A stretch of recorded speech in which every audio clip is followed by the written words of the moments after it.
J'aime travailler la nuit comme on laboure la terre, les ongles grattant l'obscurité, pour voir si au-dessous ne dort pas violemment un gisement de lumière.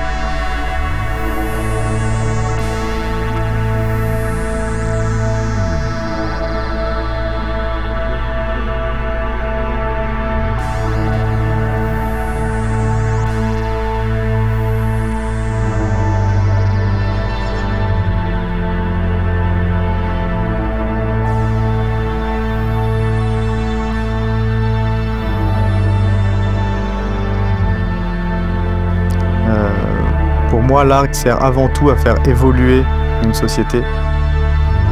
C'est-à-dire que l'art, c'est d'abord un espace dans lequel tout est possible, tout est permis. C'est un espace amoral. Donc, on peut faire ce qu'on veut dans le domaine de l'art, ce qui permet d'ouvrir des portes à la pensée, en fait, tout simplement. L'artiste est souvent le spectateur de sa propre création. C'est-à-dire que quand on crée, on a une idée, et puis très vite, ce à quoi on pensait au départ n'existe plus, et il y a une nouvelle forme qui naît dans le projet. Le projet prend vie lui-même, et ça échappe complètement à la volonté initiale de l'artiste, qui devient donc spectateur. Donc lui, il va se laisser surprendre par son œuvre, il va se mettre au service de son œuvre, et finalement, elle va le transformer aussi. C'est-à-dire qu'elle va lui montrer des choses qui étaient en lui qu'il n'avait même pas vues avant, et elle va permettre de lui révéler son inconscient, de lui révéler des choses dont il n'avait pas idée, au même titre qu'une œuvre va révéler des choses à une société ou à un individu lambda. Est-ce que tu fais un lien entre art et philosophie ?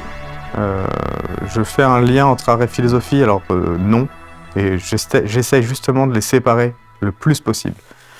L'art conceptuel, pour moi, c'est vraiment quelque chose d'assez aberrant, parce que l'art doit prendre forme. Il n'est pas dans le concept. Le concept, c'est vraiment le travail de la philosophie. Et l'artiste, au moment où il crée, s'il répond à un concept, c'est déjà perdu, en fait. Il s'est fermé toutes les portes. Il n'est plus dans cet espace qui peut évoluer. Il répond à un cahier des charges, en fait. Et surtout, il ne faut pas se dire qu'on va réussir ou rater quelque chose. On n'a aucun intérêt de savoir si c'est raté ou réussi au moment où on le fait, en fait. Si ça doit exister, ça va exister. Si c'est pertinent, ça sera partagé, ça sera compris plus ou moins tardivement, mais ça existera. Si c'est raté, ça va juste disparaître et on n'en parlera plus. C'est pas grave, il n'y a pas de risque. L'art, c'est justement un domaine où le risque n'existe pas. Le seul risque, c'est qu'il ne se passe rien.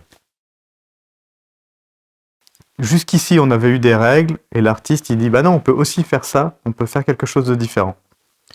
Et ça va inspirer les gens, en fait. Ils vont rentrer dans ce paradigme artistique, ils vont rentrer dans cet espace particulier où eux vont s'autoriser aussi à penser autrement. Et c'est en ce sens que ça peut changer une société, et que ça peut remettre en question tout ce qui est établi, ça peut provoquer des révolutions.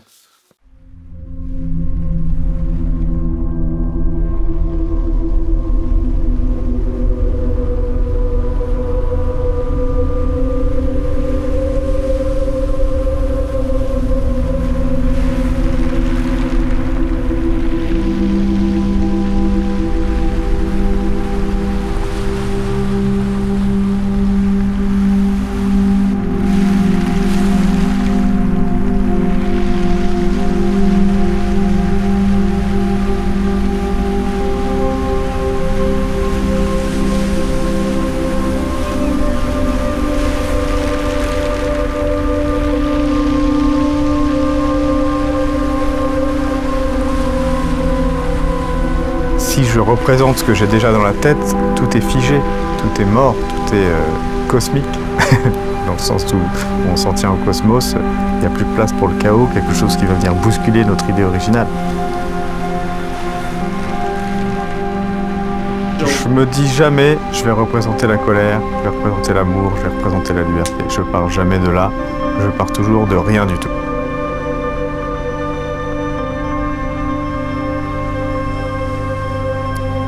C'est ça qui m'intéresse, c'est d'observer ce qui se passe devant mes yeux, d'être moi-même le spectateur de ma peinture. Au moment où je peins, je vois les choses apparaître. C'est pas ce que j'ai dans la tête qui, tout d'un coup, apparaît sur la toile. Pas du tout.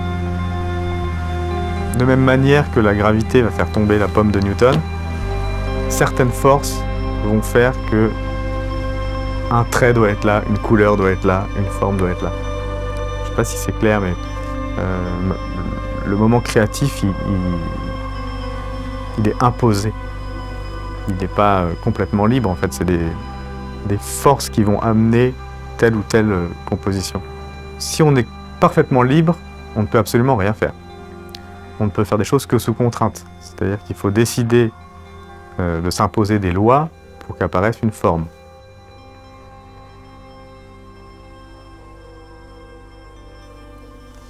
Pour moi, il y a deux grandes forces qui animent le monde, qui sont le chaos d'un côté et le cosmos de l'autre. Le chaos étant ce qui crée du désordre, de l'entropie, du bazar, une espèce de soupe informe. Et le cosmos est ce qui organise, ce qui ordonne, ce qui va légiférer et faire que le monde n'est pas cette soupe, mais plutôt une somme de formes définies. Et je crois que ces deux forces sont en perpétuelle confrontation, et que c'est dans cette confrontation que la vie est possible, en fait. Parce que s'il n'y avait que le chaos, tout serait complètement désorganisé.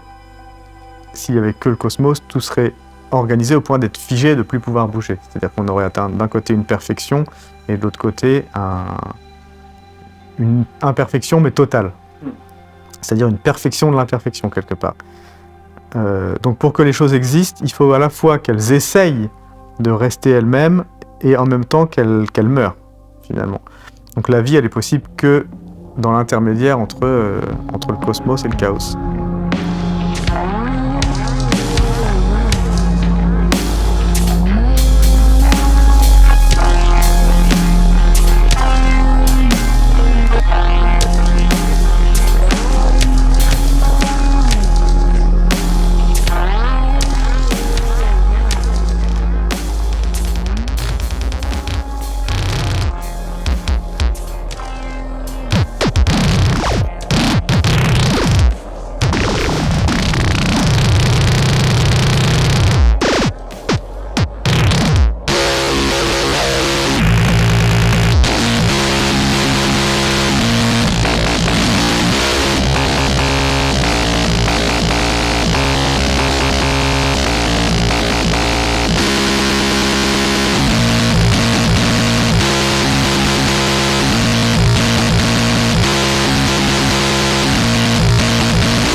Dans mes peintures, j'essaye de représenter ces forces qui sont à l'œuvre.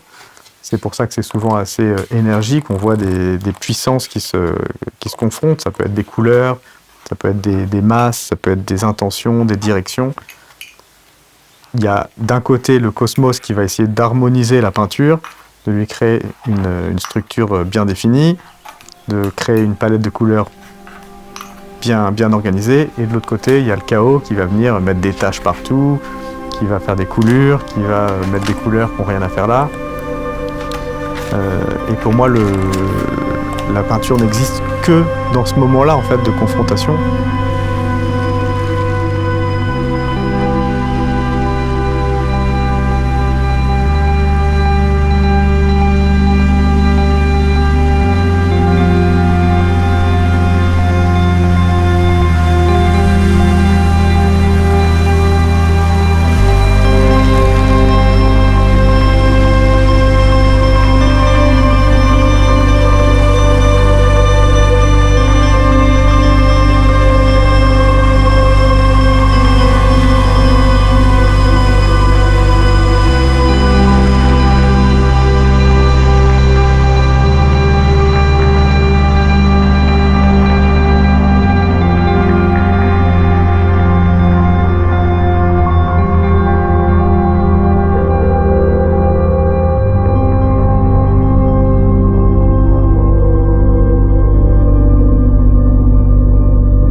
connais si bien, plante mystérieuse, Dionée interdite aux monstrueux baisers, qui parfois me happaient d'une bouche rieuse vers l'Éden infini sans jamais m'apaiser.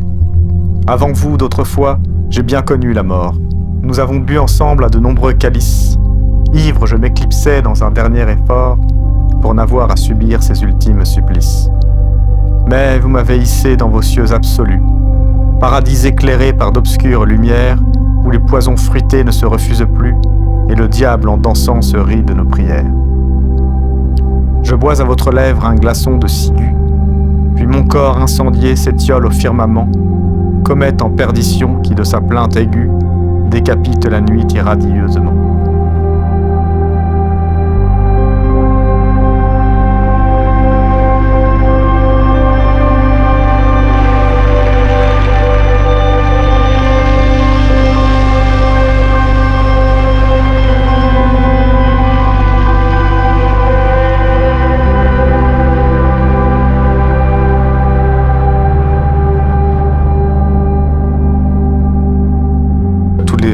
Les gens, à un moment de leur vie, se rendent compte que la vie n'a pas de sens et qu'il va falloir faire avec. Nietzsche se rend compte du nihilisme, c'est-à-dire que plus rien n'a de valeur, que tout est égal, que rien n'a de sens absolu, qu'il n'y a pas de Dieu, qu'il n'y a pas de morale absolue. Ça va être à nous de créer notre propre éthique, finalement, à nous de créer nos propres lois de vie. Donc quand on se rend compte que la vie n'a pas de sens, c'est aussi ce que dit Camus avec l'homme absurde, on en parlait, le mythe de Sisyphe. On se rend compte que ce qu'on fait est complètement vain, que ça n'a pas de sens, que ça n'a pas de finalité, que ça ne changera finalement rien au monde, mais il faut le faire quand même. Sinon, autant mourir tout de suite.